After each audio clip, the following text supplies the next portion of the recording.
Halo, perkenalkan nama saya Stefanus Tukan dengan NIM 243202005 dari program studi PCGR kelas E. Baik, di sini saya akan menjelaskan strategi pembelajaran kooperatif. Strategi pembelajaran kooperatif adalah kegiatan belajar yang dilakukan oleh siswa dalam kelompok kecil heterogen untuk mencapai tujuan belajar yang sama, di mana keberhasilan individu tergantung pada keberhasilan kelompok dan sebaliknya. Dalam konteks pendidikan jasmani, olahraga, dan kesehatan, model ini mengutamakan kerjasama antar siswa, saling membantu secara interaktif, dan tanggung jawab bersama dalam menguasai keterampilan gerak dan konsep kesehatan.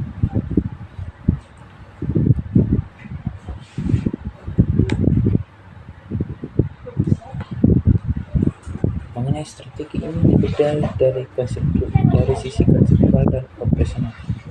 Baik, yang pertama, hakikat filosofis komparatif learning. Dalam dunia olahraga, pendidikan jasmani strategi tergeser dari filosofi survival of the fittest menjadi kolektif internet aftermath.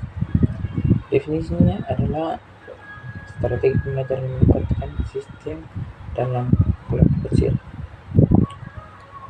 biasanya 4-6 orang, dengan tingkat kemampuan yang beragam, heterogen, di mana keberhasilan individu sangat bergantung pada kontribusinya terhadap keberhasilan kelompok.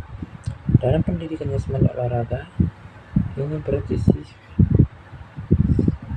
siswa yang mahir tidak boleh hanya pamer kemampuan, tetapi harus berperan sebagai fasilitator bagi temannya yang kurang mahir. Yang kedua,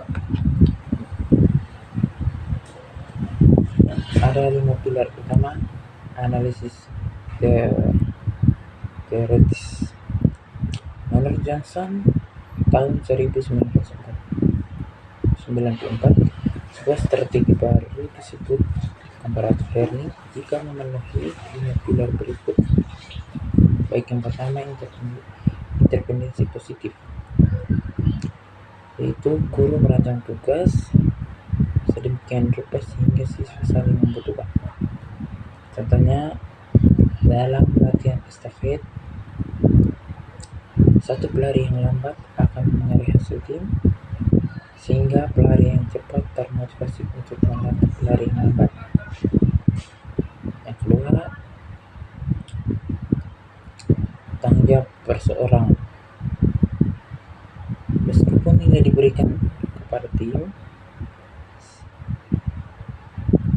setiap individu akan diuji secara mandiri. Contohnya, setelah latihan kelompok voli, guru mengambil nilai setiap orang. Jika satu orang gagal, nilai rata-rata akan menurun.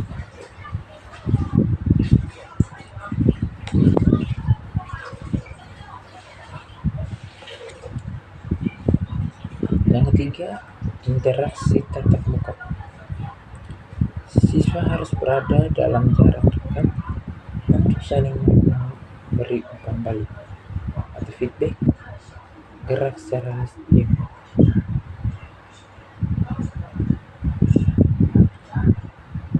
Yang keempat, keterampilan interpersonal atau social skills.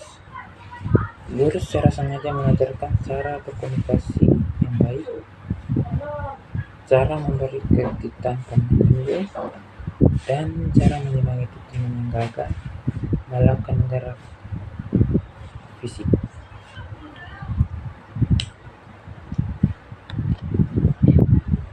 Yang kelima, pemrosesan kelompok. Ada waktu khusus di akhir pelajaran bagi siswa untuk berdiskusi apa yang membuat tim kita tadi bermain. Baik, yang ketiga, ada struktur kelompok yang heterogen. Salah satu aspek penting dalam strategi ini adalah heterogenitas. Guru penulis tidak boleh membiarkan siswa memiliki kelompok sendiri yang biasanya hanya berkumpul dengan teman akrab atau yang sama-sama jago. Jadi kelompok harus dicampur berdasarkan yang pertama, kemampuan motorik. Yang kemampuan motorik itu menggabungkan siswa mahir, sedang, dan kurang mahir. Yang kedua, genre laki-laki dan perempuan dalam satu tim untuk menumbuhkan sikap inklusif.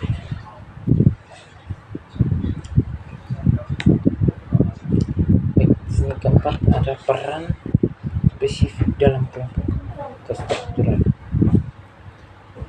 Agar strategi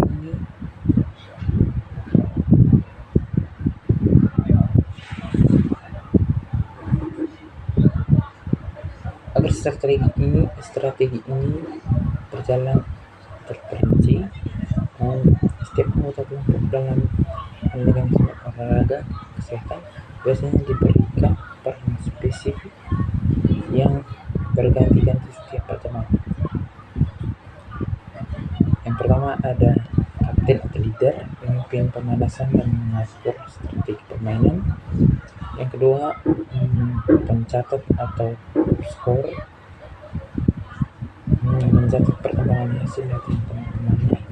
Yang ketiga, manajer peralatan, bertanggung jawab mengambil dan merapikan bola atau alat olahraga. Yang terakhir, keempat, coach atau pelatih, bertanggung jawab memberikan koreksi teknik berdasarkan petunjuk guru.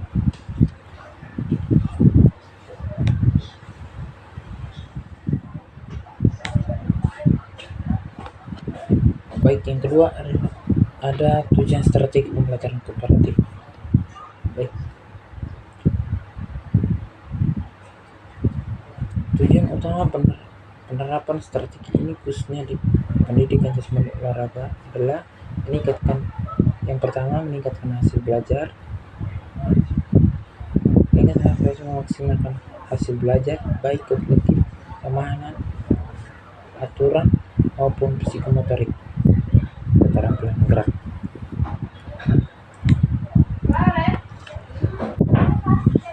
Mengembangkan keterampilan sosial, yaitu memupuk kerjasama, komunikasi, toleransi, dan rasa tanggung jawab, atau disebut dengan interdependensi antar siswa.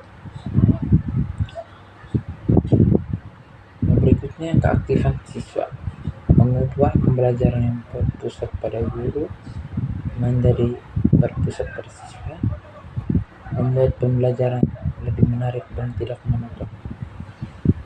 Yang terakhir, penerimaan keberagaman, membantu siswa bekerja sama dengan teman yang berbeda kemampuan, jenis kelamin, atau latar belakang.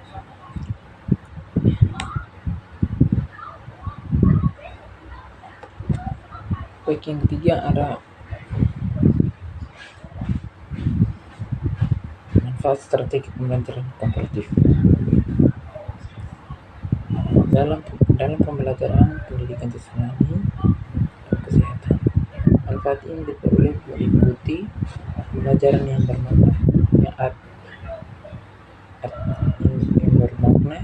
Siswa mendapatkan pemahaman yang lebih dalam melalui diskusi dan praktik bersama teman sebaya. Yang kedua, peningkatan motivasi dan partisipasi. Siswa harus merasa lebih aman dan antusias untuk mencoba gerak baru karena adanya teman sebaya. Yang berikutnya, efisiensi instruksi. memudahkan guru mengajar dan memfasilitasi kelas yang besar.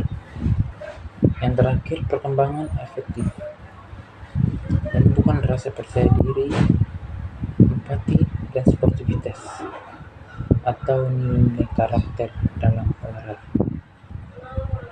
Baik, yang keempat, sintaks atau langkah-langkah strategi pembelajaran. Baik, di sini fase yang pertama, persiapan dan motivasi. Kegiatan guru menjelaskan tujuan pembelajaran, misalnya teknik passing gawat dan membangunkan minat.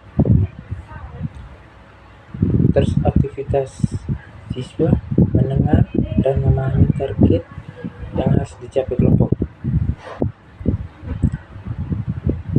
Fase yang kedua, penyajian materi. Kegiatan guru memberikan demonstrasi singkat teknik yang benar atau memutar video instruksional. Aktivitas siswa mengamati teknik dan memahami kriteria keberhasilan gerak. Terus fase yang ketiga, transisi kelompok. Kegiatan guru membagi siswa ke dalam kelompok 4-5 orang yang terdiri dari campuran siswa mahir dan pemula. Aktivitas siswa berkumpul dengan tim dan menunjuk kapten atau koordinator latihan.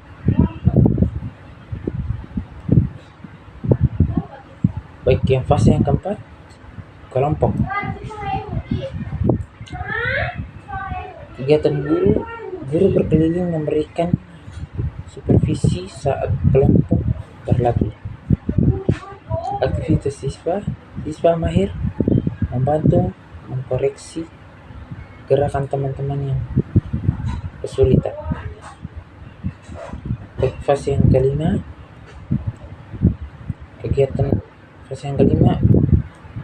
evaluasi dan uji kinerja. Kegiatan guru memberikan tes keterampilan atau melakukan pertandingan kecil untuk hasil pelatihan. Aktivitas siswa mempraktikkan teknik yang dipelajari secara kolektif di bawah penilaian guru. Yang terakhir, fase ke-6, penghargaan. Kegiatan guru mengumumkan kelompok dengan progres terbaik atau kerjasama yang paling solid. Aktivitas siswa mendapatkan pengakuan sertifikat, poin tambahan atau pujian.